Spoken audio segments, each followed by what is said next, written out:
ಮೆಜೆಸ್ಟಿಕ್ನಲ್ಲಿ ಎಂದಿನಂತೆ ಬಸ್ಗಳ ಸಂಚಾರ ನಡೀತಾ ಇದೆ. ಬಿಎಂಟಿಸಿ ಕೆಎಸ್ಆರ್ಟಿಸಿ ಬಸ್ ನಿಲ್ದಾಣದಲ್ಲಿ ಬಸ್ ಸಂಚಾರ ಆಗ್ತಾ ಇದೆ. ಯಾವುದೇ ರೀತಿಯಾದಂತಹ ತೊಂದರೆಗಳು ಕೂಡ ಆಗ್ತಾ ಇಲ್ಲ ಜನಸಾಮಾನ್ಯರಿಗೆ. ಎಂದಿನಂತೆ ತಂಪಾಡು ತಾವಿಗೆ ಅವರವರ ಕೆಲಸದಲ್ಲಿ ನಿರತರಾಗಿದ್ದಾರೆ. ಕೆಎಸ್ಆರ್ಟಿಸಿ ಬಸ್ಗಳು, ಬಿಎಂಟಿಸಿ ಬಸ್ಗಳು ಕೂಡ ಆಯಾ ಪ್ರದೇಶಕ್ಕೆ ಸಂಚಾರವನ್ನು ಕೂಡ ಮಾಡ್ತಾ ಇದ್ದಾರೆ. ಬಸ್ಗಳಲ್ಲೂ ಕೂಡ ವ್ಯತ್ಯಯ ಆಗಿಲ್ಲ. ಜನಸಾಮಾನ್ಯರು ಕೂಡ ಬಳಕೆ ಮಾಡಿಕೊಳ್ಳುವಂತಹ ಕೆಲಸಗಳು ಕೂಡ ಆಗ್ತಾ ಇದೆ. ಅಲ್ಲಲ್ಲಿ ಚಿತ್ರಣಗಳು ಕೂಡ ಕಾಣ ಸಿಗ್ತಾ ಇದೆ. ಬೇರೆ ಬೇರೆ ರಾಜ್ಯಗಳಿಗೆ, ಬೇರೆ ಬೇರೆ ಜಿಲ್ಲೆಗಳಿಗೆ ಹೋಗುವಂತಹ ಬಸ್ಗಳಲ್ಲೂ ಕೂಡ ಯಾವುದೇ ರೀತಿಯಾದಂತಹ ತೊಂದರೆಗಳು ಕೂಡ ಆಗ್ತಾ ಇಲ್ಲ. ಸಂಚಾರವನ್ನ ಮಾಡ್ತಾ ಇದ್ದಾರೆ.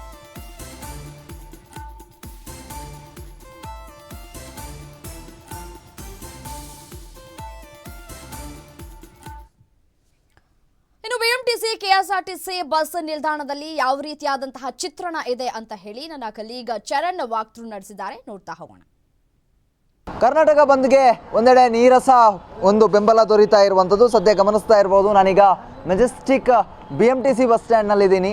ಯಥಾಸ್ಥಿತಿಯಂತೆ ಈ ಒಂದು ಬಸ್ಗಳ ಓಡಾಟ ನಡೀತಾ ಇದೆ. ಅದರ ಜೊತೆಗೆ ಸಾರ್ವಜನಿಕರು ಕೂಡ ಯಾವುದೇ ರೀತಿಯಾದಂತಹ ಚಿಂತೆ ಇಲ್ಲದೆ ಓಡಾಟವನ್ನು ನೀಡ್ತಾ ಇದ್ದಾರೆ. ಏನು ಮರಾಠಿ ಪುಂಡರ ಅಟ್ಟಹಾಸವನ್ನು ಮತ್ತೆ ಕಂಡಕ್ಟರ್ಗಳ ಮೇಲೆ ಆಗಿರುವಂತಹ ಹಳ್ಳೆಯನ್ನು ಖಂಡಿಸಿ ಇವತ್ತು ವಾಟಾಳ್ ನಾಗರಾಜ್ ಪಕ್ಷದ ಕಡೆಯಿಂದ ಬಂದ್ಗೆ ಕರೆಯನ್ನು ನೀಡಲಾಗಿತ್ತು. ಅಖಂಡ ಕರ್ನಾಟಕ ಬಂದ್ಗೆ ಕರೆಯನ್ನು ನೀಡಿದ್ರು. ಸಂಪೂರ್ಣವಾಗಿ ಎಲ್ಲ ಸ್ತಬ್ಧ ಆಗುತ್ತೆ ಅನ್ನುವಂಥ ಒಂದು ರೂಪುರೇಷೆಗಳನ್ನು ಕೂಡ ಮಾಡಿಕೊಂಡಿದ್ರು. ಆದರೆ ಸದ್ಯ ಈಗ ಈ ಒಂದು ಬಂದ್ ಕರೆಗೆ ನೀರಸವಾದಂತಹ ಬೆಂಬಲ ದೊರೀತಾ ಇರುವಂಥದ್ದು.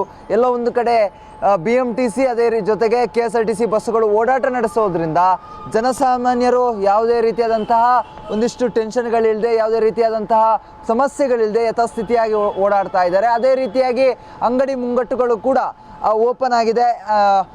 ಬಂದ್ನ ಬಿಸಿ ಏನು ಅಷ್ಟಾಗಿ ತಟ್ಟುತ್ತಾ ಇಲ್ಲ ಅಂತ ಹೇಳಿದರೆ ತಪ್ಪಾಗಲಿಕ್ಕಿಲ್ಲ. ಯಾಕಂತ ಹೇಳಿದರೆ ಆಟೋ, ಕ್ಯಾಬ್, ಬಸ್ಗಳು ಕೂಡ ಇವತ್ತು ರಸ್ತೆಗೆ ಇಳಿದಿರುವಂಥದ್ದು. ಏನೋ ಏನೆಲ್ಲ ಇಲ್ಲ ಅಂತ ಹೇಳ್ತಾ ಇದ್ರು, ಆದರೆ ಅವೆಲ್ಲ ಕೂಡ ಇವತ್ತು ರಸ್ತೆಗೆ ಇಳಿದಿರುವಂಥದ್ದು. ಇದರಿಂದ ಸಾರ್ವಜನಿಕರಿಗೆ ಒಂದೆಡೆ ನಿರಾಳವಾದಂತಹ ಭಾವ ಮೂಡಿದೆ ಅಂತ ಹೇಳಿದರೆ ತಪ್ಪಾಗಲಿಕ್ಕಿಲ್ಲ. ಯಾಕಂತ ಹೇಳಿದರೆ ಏನೋ ನಾಳೆ ಏನು ಸಿಗುತ್ತೋ ಇಲ್ವೋ, ವೀಕೆಂಡ್ನಲ್ಲಿ ಪ್ಲ್ಯಾನ್ ಮಾಡಿರ್ತೀವಿ, ಹೊರಗಡೆ ಹೋಗಿರಬೇಕು ಅಂತ ನಿನ್ನೆ ರಾತ್ರಿ ಚಿಂತೆಯಲ್ಲಿದ್ದವ್ರಿಗೆ ಇವತ್ತಂತೂ ಒಂದು ಲೆಕ್ಕದಲ್ಲಿ ಖುಷಿಯಾಗಿರುವಂಥ ನಿಜ. ಯಾಕಂತ ಹೇಳಿದ್ರೆ ಬಿಎಂಟಿಸಿ ಬಸ್ಗಳು ಓಡಾಡ್ತಾ ಇದೆ, ಅದರ ಜೊತೆಗೆ ಆಟೋ ಕ್ಯಾಬ್ಗಳು ಓಡಾಡ್ತಾ ಇದೆ, ಅಂಗಡಿ ಮುಂಗಟ್ಟುಗಳು ತೆರೆದಿದೆ. ಇದರಿಂದಾಗಿ ಎಲ್ಲೋ ಒಂದು ಕಡೆ ಬಂದ್ಗೆ ಸಾರ್ವಜನಿಕರ ಮತ್ತೆ ಅಂಗಡಿ ಮಾಲೀಕರುಗಳ ಸರ್ಕಾರದ ಬೆಂಬಲ ಇಲ್ಲ ಅನ್ನುವಂಥ ಒಂದು ಅಂಶ ಇಲ್ಲಿ ಸತ್ಯ ಆಗ್ತಾ ಇರುವಂಥದ್ದು. ಈಗ ಸದ್ಯ ಮುಂಜಾವಿನ ಹೊತ್ತಿನಲ್ಲಿ ಇಂಥ ಒಂದು ಪರಿಸ್ಥಿತಿ ಇದೆ. ಇನ್ನು ಸಂಘಟನೆಗಳು ಬಂದು ಯಾವ ರೀತಿಯಾಗಿ ಬಂದು ತಮ್ಮ ಪ್ರಭಾವಗಳನ್ನು ಬೀರ್ತಾರೆ, ಬಂದು ಏನಾದರೂ ಪ್ರತಿಭಟನೆ ಮಾಡುವಂಥದ್ದು ಅಥವಾ ಬಂದ್ ಒತ್ತಾಯಪೂರ್ವಕವಾಗಿ ಮುಚ್ಚುವಂಥ ಕೆಲಸಗಳನ್ನು ಮಾಡ್ತಾರೆ ಅನ್ನೋದನ್ನು ಮಾತ್ರ ಕಾದು ನೋಡಬೇಕಾಗ್ತಾ ಇದೆ. ಕ್ಯಾಮ್ರಾ ಪರ್ಸನ್ ಸಾಯಿ ಪವನ್ ಜೊತೆಗೆ ಚರಣ್, ಗ್ಯಾರಂಟಿ ನ್ಯೂಸ್, ಬೆಂಗಳೂರು. ಕರ್ನಾಟಕ ಬಂದ್ನ ಕಿಚ್ಚು ಜೋರಾಗಿರುವಂಥದ್ದು. ಸದ್ಯ ನಾನೀಗ ಮೆಜೆಸ್ಟಿಕ್ನಲ್ಲಿರುವಂತಹ ಮಹಾರಾಷ್ಟ್ರ ಬಸ್ಗಳ ನಿಲ್ದಾಣದ ಬಳಿ ಇದ್ದೀನಿ. ಏನೋ ಮಹಾರಾಷ್ಟ್ರದಿಂದ ಸುಮಾರು 8 ಗಂಟೆ 7 ಗಂಟೆ ಸುಮಾರಿಗೆ ಒಂದು ಬಸ್ ಬರಬೇಕಿತ್ತು. ಆ ಬಸ್ ಕೂಡ ಇವತ್ತು ಬಂದಿಲ್ಲ. ಯಾಕಂತ ಹೇಳಿದ್ರೆ ಕರ್ನಾಟಕದಲ್ಲಿ ಬಂದ್ನ ಬಿಸಿ ಕಾವೇರ್ತಾ ಇದೆ. ಮಹಾರಾಷ್ಟ್ರದಿಂದ ಬರಬೇಕಾಗಿದ್ದಂತಹ ಬಸ್ ಏನೋ ವಿಳಂಬ ಆಗ್ತಾ ಇದೆ. ಅದರ ಜೊತೆಗೆ ಇವತ್ತು ಬಹುತೇಕ ಆ ಬಸ್ ಸ್ಟ್ಯಾಂಡ್ಗೆ ಬರೋದಿಲ್ಲ ಅನ್ನುವಂತಹ ಮಾಹಿತಿಗಳು ಕೂಡ ಲಭ್ಯ ಆಗ್ತಾ ಇರುವಂಥದ್ದು. ಪ್ರಮುಖವಾಗಿ ಮಹಾರಾಷ್ಟ್ರದಲ್ಲಿ ಬಂದಂತಹ ಬಸ್ಗಳಿಗೆ ಎಲ್ಲಾದರೂ ರಾಜ್ಯದಲ್ಲಿ ಅಪಾಯ ಆಗುತ್ತಾ ಅನ್ನುವಂಥ ನಿಟ್ಟಿನಲ್ಲಿ ಮಹಾರಾಷ್ಟ್ರ ಸರ್ಕಾರ ಬೆಳಗಾವಿ ಬಾರ್ಡರ್ನಲ್ಲೇ ಬಸ್ಗಳನ್ನು ಟೈಟ್ ಸೆಕ್ಯೂರಿಟಿಯನ್ನು ಮಾಡಿಕೊಂಡಿರುವಂಥದ್ದು.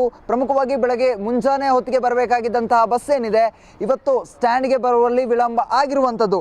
ಇನ್ನೂ ಕೂಡ 7 ಗಂಟೆಗೆ ಬರಬೇಕಾಗಿದ್ದಂಥ ಬಸ್ ಏನಿದೆ ಇಷ್ಟು ಹೊತ್ತಾದರೂ ಕೂಡ ಬರದೇ ಇರುವಂಥದ್ದು. ಎಲ್ಲ ಒಂದು ಕಡೆಯಲ್ಲಿ ಇವತ್ತು ಮಹಾರಾಷ್ಟ್ರದಿಂದ ಕರ್ನಾಟಕ ರಾಜ್ಯಕ್ಕೆ ಬಸ್ ಸಂಚಾರ ಸ್ಥಗಿತಗೊಂಡಿದೆಯಾ ಅನ್ನುವಂತಹ ಒಂದು ಪ್ರಶ್ನೆಗೆ ಕೂಡ ಉದ್ಭವ ಆಗ್ತಾ ಇರುವಂಥದ್ದು. ಇನ್ನು ಈ ವೇಳೆಗೆ ಈ ಬಸ್ ಸ್ಟ್ಯಾಂಡ್ಗೆ ಬಸ್ ಬಂದರೆ ಒಂದಿಷ್ಟು ಕನ್ನಡ ಪರ ಹೋರಾಟಗಾರರಾಗಿರ್ಬೋದು, ಸಂಘಟನೆಗಳಾಗಿರ್ಬೋದು ಬಸ್ಗೆ ಎಫೆಕ್ಟನ್ನು ಮಾಡುವಂತಹ ಸಾಧ್ಯತೆಗಳಿರ್ತವೆ. ಈ ನಿಟ್ಟಿನಲ್ಲಿ ಏನೋ ಬಸ್ಸನ್ನು ಕೂಡ ಇವತ್ತು ಸ್ಟ್ಯಾಂಡ್ಗೆ ಬರದಂತೆ ನೋಡ್ಕೊಂಡಿರುವಂಥದ್ದು. ಒಟ್ಟಿನಲ್ಲಿ ಏನೋ ಮಹಾರಾಷ್ಟ್ರದಿಂದ ಬರಬೇಕಾದಂಥ ಬಸ್ ವಿಳಂಬ ಆಗೋದ್ರ ಜೊತೆಗೆ ಒಂದಿಷ್ಟು ಆತಂಕಗಳು ಕೂಡ ಮನೆ ಮಾಡಿರುವಂಥದ್ದು. ಎಲ್ಲಾದರೂ ಮಹಾರಾಷ್ಟ್ರದ ವಾಹನಗಳು ಬಂದಾಗ ಕನ್ನಡ ಪರ ಸಂಘಟನೆಗಳು ಒಂದಿಷ್ಟು ಬೇರೆ ರೀತಿಯಾದಂತಹ ಕೃತ್ಯಗಳನ್ನು ಮಾಡುವಂತಹ ಸಾಧ್ಯತೆಗಳು ಕೂಡ ಇದೆ. ಈ ನಿಟ್ಟಿನಲ್ಲಿ ಇದಕ್ಕೆ ಬೇಕಾದಂತಹ ವ್ಯವಸ್ಥೆಯನ್ನು ಕೆಎಸ್ಆರ್ಟಿಸಿ ಅದರ ಜೊತೆಗೆ ಸಾರಿಗೆ ಇಲಾಖೆ ಕೂಡ ಮಾಡಿಕೊಂಡಿರುವಂಥದ್ದು. ಕ್ಯಾಮ್ರಾ ಪರ್ಸನ್ ಸಾಯಿ ಪವನ್ ಜೊತೆಗೆ ಚರಣ್, ಗ್ಯಾರಂಟಿ ನ್ಯೂಸ್, ಬೆಂಗಳೂರು. ಮತ್ತೊಂದು ಕಡೆ ಮೆಜೆಸ್ಟಿಕ್ ರೈಲ್ವೆ ನಿಲ್ದಾಣ